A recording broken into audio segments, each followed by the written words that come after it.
My friend was giving investment advice on Instagram. He told me, "You're different. I opened a special fund just for you. I invested $170,000. In reality, there was no fund at all. He was just paying 80 people with each other's money. My name is I'm 36 years old, a firefighter in Portland, Oregon. For the past 15 years, I've lived a simple life. Steady job, good benefits, helping people. I'm not the kind of person who chases get-rich-quick schemes or falls for obvious scams. But when your best friend from college, someone you've trusted for 15 years, tells you about an opportunity, you listen. When he shows you proof, testimonials, and early profits, you believe him. I believed Everest Montgomery, and that belief cost me almost everything I'd saved. This is the story of how my college roommate became an Instagram finance guru, convinced 80 people to give him $6 million, and built one of the most elaborate Ponzi schemes I've ever seen. And this is the story of how I found him on a beach in Mexico, brought him back, and watched his entire empire collapse. Everest and I met during freshman orientation at Portland State in 2009. We were randomly assigned as roommates. Me, a kid from a working-class family who wanted to be a firefighter, and him, a business major from a wealthy suburb who talked constantly about making it big. We were opposites in many ways, but we clicked. Everest was charismatic, ambitious, always the center of attention at parties. I was the quiet one, the designated driver, the guy who actually showed up to study groups. For 4 years, we were inseparable. After graduation, we stayed close. I went to the fire academy. Everest jumped between finance jobs, banking, insurance, investment firms. He never stayed anywhere longer than 2 years. "These places don't get my vision," he'd say. Around 2018, Everest started posting on Instagram. At first, it was typical stuff. Inspirational quotes, photos of expensive cars he claimed to own, screenshots of stock portfolios. Building wealth, financial freedom, invest in yourself. I'll admit, I thought it was a bit much. But Everest was my friend, and he seemed genuinely passionate about teaching people how to manage money. By 2020, his following had grown to 50,000. By 2022, he had 200,000 followers. He was doing paid webinars, selling online courses about wealth-building strategies, and constantly posting about his successful students who had transformed their lives with his advice. I was happy for him. Everest had finally found his thing. Then, in March 2023, he called me. "Ridge, I need to talk to you about something serious," he said. "Can we meet?" We met at our usual, a coffee shop near the waterfront where we'd been hanging out since college. Everest looked different, more polished, designer clothes, expensive watch, a confidence that bordered on arrogance. "I'm starting something new," he told me. "An exclusive investment fund, only for people I trust. Close friends, family. I'm not advertising this publicly." He pulled out his laptop and showed me a presentation. Charts, graphs, testimonials from previous investors who'd seen returns of 40%, 50%, even 60% in a single year. "How is this possible?" I asked. "Proprietary trading algorithms," Everest explained. "I've been developing this system for 3 years. It analyzes market patterns, cryptocurrency fluctuations, options trading opportunities. Most people can't access this level of sophisticated investing." He showed me more testimonials, people I recognized, mutual friends from college, people from his Instagram following, all of them claiming they doubled or tripled their money in less than a year. "Why are you telling me this?" I asked. Everest leaned forward. "Because you're different, Ridge. You're not chasing money. You're genuine, and I want to help you. You've been working the same job for years, saving slowly. What if you could accelerate that? What if your retirement fund could grow exponentially instead of incrementally?" I was skeptical. I've always been skeptical of anything that sounds too good to be true. But this was Everest, my friend, someone I'd known for 15 years, someone who'd been at my father's funeral, someone I'd helped move apartments 4 different times. "How much do you need to start?" I asked. "Minimum investment is 50,000, he said. "But for you, I'll accept 25K just to get you started. See the results. Then you can decide if you want to go bigger." I thought about it for a week. I talked to my girlfriend, Sienna. She was hesitant. It sounds too good to be true, she said. But I kept thinking about those testimonials. Real people, mutual friends. They couldn't all be lying, could they? In April 2023, I transferred $25,000 to Everest's fund. For the first 2 months, nothing happened. Everest sent me monthly statements, professional-looking documents with my account balance, portfolio performance, and projected returns. But the numbers barely moved. Then, in June, everything changed. I logged into the online portal Everest had set up, a sleek website where investors could track their account. My balance had jumped from $25,000 to $29,000, a 16% return in 2 months. I called Everest immediately. "Is this real?" "Told you," he said, laughing. "This is just the beginning, Ridge. The algorithms caught a major crypto surge. Some of our investors saw 20% gains this month." I was stunned. In 15 years of saving, I'd never seen returns like this. My retirement account through the fire department averaged maybe 6% per year. This was triple that, in just 2 months. Sienna was still skeptical. "Can you withdraw the money?" she asked. "Just to test it." I tried. I requested a $4,000 withdrawal, just to prove it was real. 3 days later, $4,000 appeared in my checking account. That's when I knew this was legitimate. Everest wasn't running some fly-by-night scam. This was real. The fund was real. The returns were real. In July, I reinvested that $4,000 and added another $20,000. My total investment was now $45,000, almost half of everything I'd saved over my entire career.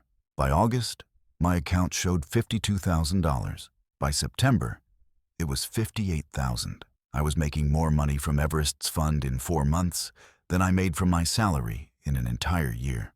In October 2023, I made the biggest financial decision of my life. I withdrew $80,000 from my retirement account, taking the early withdrawal penalty, and invested it into Everest's fund. My total investment, $125,000. Sienna wasn't happy. "This is too much," she said. "What if something goes wrong?" But I showed her the statements. 6 months of consistent growth, testimonials from other investors, Everest's Instagram posts showing his own success, luxury cars, international trips, penthouse apartment. "This is our future," I told her. "This is how we get ahead." In November, I added another $45,000, liquidating my emergency savings, selling my truck, and buying a cheaper used car, even borrowing $10,000 from my brother. Total investment, $170,000, everything I had. My account balance in December 2023, $203,000. I had made $33,000 in profit in just 8 months. On paper, anyway. Everest threw a holiday party in December, an exclusive event for top-tier investors. About 30 of us attended at his new penthouse overlooking the city. Champagne, catered food, speeches about building generational wealth together. I remember standing on that balcony, looking out at the city lights, thinking, I made it. I'm finally getting ahead. I had no idea I was standing in the ruins of my own future. January 2024 started normally. My account balance, $207,000. I was planning to withdraw $50,000 in the spring, enough for a down payment on a house. But when I tried to log into the investment portal in mid-January, the website was down. Maintenance, said a message on the screen.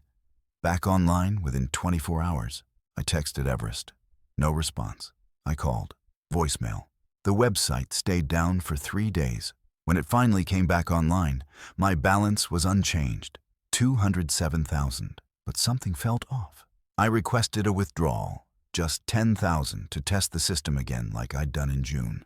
The request went through. Processing time, 5 to 7 business days, the website said. 7 days passed. No money. 10 days. Nothing. I called Everest. This time, he answered. Ridge, sorry man, I've been swamped. What's up? My withdrawal, I said. It's been 10 days? The money hasn't hit my account. There was a pause. Oh yeah, there's been some administrative delays. New banking regulations. Everything's frozen up temporarily. Should be resolved in a week or two. A week or two? Maybe 3. It's a bureaucratic thing, totally normal. Don't worry about it. But I was worried. For the first time since I'd invested, I felt a knot in my stomach. I started paying closer attention. I went back through Everest's Instagram posts. Something I hadn't noticed before. The successful investor testimonials he posted were always the same 10 to 15 people. I recognized some of them. College friends, people I knew personally. I reached out to one of them, Marcus, a guy we'd gone to school with. "Hey man," I messaged him. "Saw Everest's post about your returns. How's the fund treating you?" Marcus responded within an hour. "What post?" I sent him a screenshot. It was a testimonial allegedly from Marcus, claiming he'd made $80,000 in profit and couldn't be more grateful to Everest. "Dude, I never said that," Marcus wrote. "I gave Everest permission to use my name for his course marketing last year, but I'm not invested in any fund. That's fake." My blood went cold. I checked the other testimonials. I reached out to 3 more people whose names appeared on Everest's page. 2 of them had never heard of the fund. One of them, a woman named Ivy, said, "I invested $30,000 last year. I've been trying to withdraw for 2 months. Everest keeps saying there are delays. Have you been able to get your money out?" Number, I hadn't. I spent the next 2 weeks digging. I created a spreadsheet. I found 12 other investors, people whose names appeared in Everest's marketing materials, and contacted them directly. 8 of them were fake testimonials. They'd never invested $1. 4 of them were real investors. All 4 were trying to withdraw their money. None of them had succeeded. Total amount these 4 people were trying to withdraw, $340,000. I looked at my own account balance, $207,000. If 4 people couldn't withdraw $340,000, and I couldn't withdraw $10,000, where was the money? I tried calling Everest again. Voicemail. I texted. No response. I drove to his penthouse. The doorman said, "Mr. Montgomery is traveling. He'll be back next month." Next month, I filed a complaint with the SEC, the Securities and Exchange Commission. I explained everything. The fund, the fake testimonials, the withdrawal delays. The SEC investigator, a woman named Agent Brennan, called me 3 days later. "Mr. Callahan," she said, "we're aware of Mr. Montgomery. We've been monitoring him for 6 months. We believe he's running a Ponzi scheme." "A Ponzi scheme? What does that mean for my money?" I asked. "I'm sorry, Mr. Callahan. If this is what we think it is, your money is likely gone." I felt like I'd been punched in the chest. "There's no fund?" I asked. "We don't believe there ever was," Agent Brennan said. "We believe Mr. Montgomery was using new investor funds to pay returns to earlier investors. That's how Ponzi schemes work. The early investors see profits, real money being paid out, so they invest more and tell their friends. But there's no actual investment strategy. It's just a cycle of taking money from new people to pay old people until the whole thing collapses." "How much has he taken?" I asked. Agent Brennan hesitated. "We're still calculating. Based on our investigation so far, we estimate between $5 and $7 million from approximately 60 to 80 victims. 80 victims. I was one of 80 people who trusted Everest Montgomery. "Where is he?" I asked. "We don't know. He stopped responding to our inquiries 2 weeks ago. We believe he's fled the country." I hung up and sat in my truck in the parking lot of the fire station. I felt numb, hollow. $170,000. Gone. My retirement. My savings. My brother's $10,000. Everything. I called Sienna. I could barely get the words out. "It's gone," I said. "All of it. He ran a Ponzi scheme." She didn't say, "I told you so." She just cried. That night, I did something I don't do. I drank. A lot. And while I was drinking, I made a decision. If the SEC couldn't find Everest, I would. I took a week off work. I told my captain I had a family emergency. Technically, I did. I hired a private investigator, a guy named Dalton who specialized in finding people who didn't want to be found. I paid him $5,000. It was money I didn't have, but I didn't care. "What do you know about this guy?" Dalton asked. I told him everything. Everest's background, his social media, his last known location. "His Instagram's gone," Dalton said, checking his phone. "Deleted. That's a red flag. People who delete their social media are usually running." Dalton got to work. He tracked Everest's credit card transactions. Apparently, there are ways to do this if you know the right people. He found a plane ticket purchased 2 weeks earlier, Portland to Mexico City. Mexico doesn't have an extradition treaty for financial crimes under a certain threshold, Dalton explained. If your guy is smart, he's staying just below the radar. We tracked Everest to Playa del Carmen, a beach town on the Caribbean coast. Dalton found a short-term rental under a fake name, but the payment method traced back to one of Everest's shell companies. He's there, Dalton said. What do you want to do? I booked a flight to Cancun. I didn't tell Sienna. I didn't tell the SEC. I just went. I landed in Cancun, rented a car, and drove an hour south to Playa del Carmen. Dalton had given me an address, a beachfront villa, gated, expensive. I sat outside that villa for 6 hours, parked on the street, watching. At sunset, Everest walked out onto the balcony. He looked exactly the same. Designer clothes, sunglasses, a drink in his hand. He was laughing, talking on the phone, living his best life. With my money, with 80 people's money. I got out of the car and walked up to the gate. I buzzed the intercom. Everest's voice came through. "¿Quién es?" "It's Ridge," I said. Silence. Then, "Ridge, man, what are you doing here?" "Open the gate, Everest." Another long pause. Then the gate buzzed open. I walked up the stone path to the villa. Everest was standing in the doorway. He looked nervous. "This is unexpected," he said, forcing a smile. "You should have told me you were coming. I would have—" "Where's my money?" I interrupted. His smile faded. "Ridge, listen, there's been some misunderstandings. The fund hit some volatility, and—" "There is no fund," I said. "You've been running a Ponzi scheme. The SEC knows. I know. Everyone knows." Everest's face changed. The charm disappeared. What was left looked almost defeated. "How did you find me?" he asked. "Does it matter?" He stepped aside. "Come in. Let's talk." Inside the villa, everything was expensive. Modern furniture, ocean view, a wet bar stocked with top-shelf liquor. Everest poured himself a drink. He didn't offer me one. "So you know," he said finally. "I know you stole $170,000 from me," I said. "I know you stole $6 million from 80 people. I know you faked testimonials, faked returns, faked everything." Everest sat down on the couch. He looked tired. "I didn't start out trying to scam anyone," he said. "I really believed I could make the fund work. I spent 2 years developing trading algorithms, studying markets. But when I actually tried to invest people's money, I lost it, almost immediately. Bad trades, bad timing. I lost $400,000 in the first 6 months. So you started stealing to cover it up," I said. "I started using new investments to pay back early investors," he corrected. "I thought I could fix it. I thought if I just had more time, more capital, I could make real returns and pay everyone back. But it snowballed. Every month, I needed more new investors just to pay the returns to existing investors. It became impossible to stop." "You could have stopped," I said. "You could have told the truth and go to prison?" Everest laughed bitterly. "My life would have been over." So I kept going. I kept posting on Instagram, kept recruiting new people, and it worked until it didn't. 80 people trusted you," I said. "I trusted you. We were friends." "I know," Everest said quietly. "And I'm sorry. I really am. Sorry doesn't give me my money back." Everest stood and walked to the window, looking out at the ocean. "There's no money left, Ridge. It's gone. I spent it. On this villa, on cars, on travel, on maintaining the image. The Instagram guru lifestyle isn't cheap. I had to look successful to recruit more investors." I felt rage building in my chest. "So you're just going to stay here, hide in Mexico while 80 people suffer? What choice do I have?" he said. "If I go back, I'll be arrested." "You're going to be arrested anyway," I said.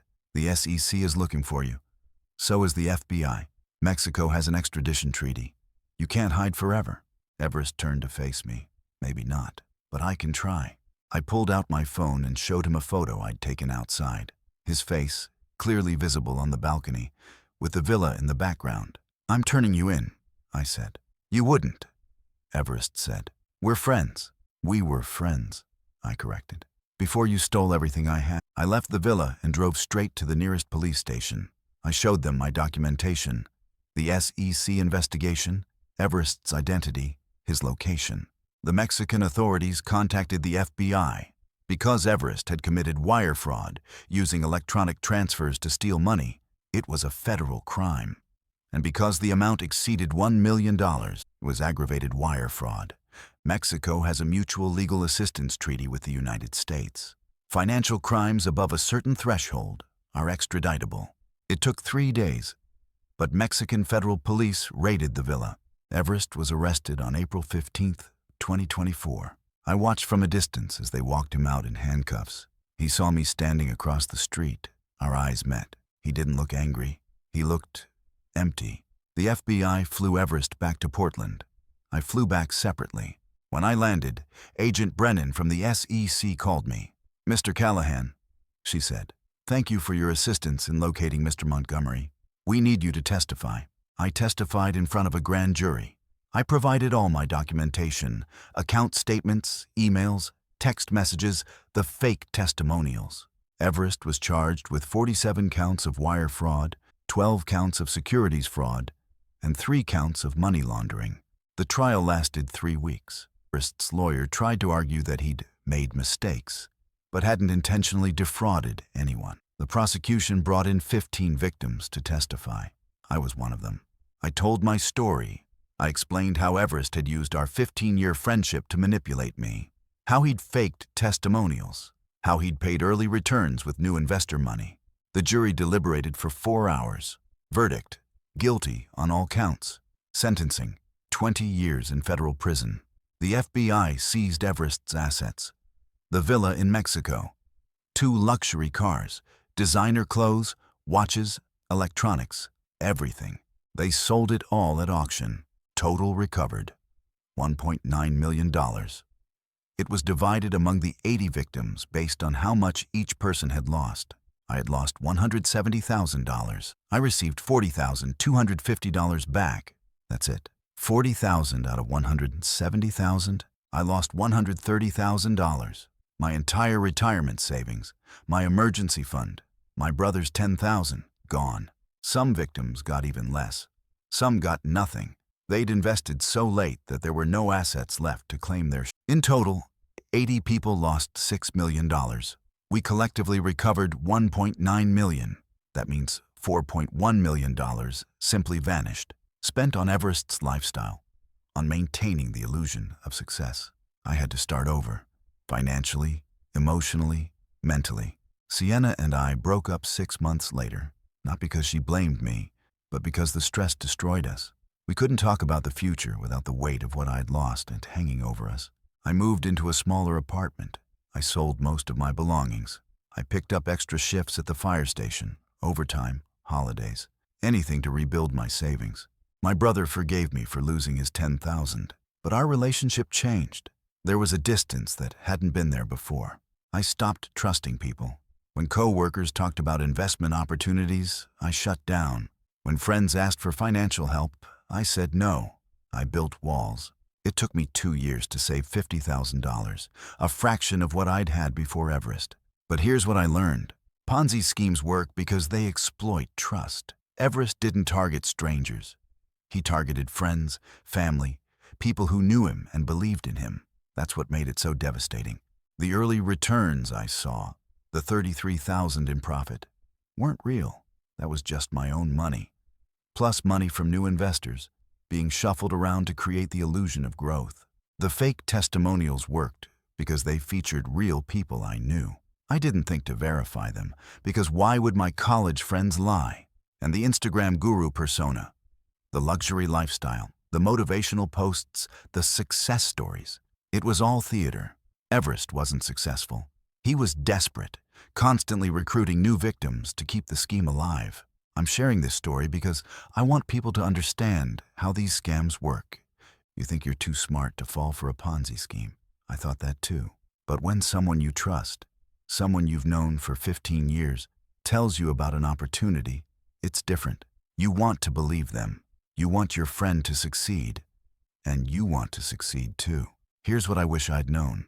If someone promises returns that are significantly higher than market average, like 40% annually, it's a red flag. Real investment returns average 7 to 10% per year. If someone says their fund is exclusive or only for close friends, that's a red flag. Legitimate investments are regulated and available to the public. If you can't easily withdraw your money, that's a massive red flag. Liquidity is fundamental to legitimate investing. If the success stories are always the same people, or if you can't verify them independently, that's a red flag. And if someone's lifestyle seems too good to be true, luxury cars, international travel, while they're supposedly just getting started, that's a red flag. Everest is serving 20 years in federal prison. He'll be 60 years old when he gets out. I lost $130,000, but some people lost more. Some people lost their homes, their retirement, their marriages. One victim, a woman named Iris, lost $400,000, her entire life savings. She was 68 years old, planning to retire. Now she's working part-time at a grocery store. Another victim, a man named Holden, lost $220,000 that he'd borrowed against his house. He had to sell his home to pay back the loan. These are real people, real lives destroyed. And for what? So Everest could pretend to be successful on Instagram. I don't feel sorry for Everest. I don't forgive him, but I understand him a little better now.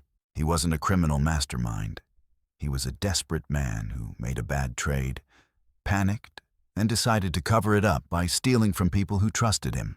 Then he got trapped in a cycle he couldn't escape. That doesn't excuse what he did, but it explains it. As for me, I'm rebuilding. Slowly. I'm 38 now. I have $60,000 in savings, about a third of what I had before Everest. I'll probably never fully recover what I lost. That's just reality. But I'm okay. I still have my job, my health, my life. Some of the victims weren't so lucky.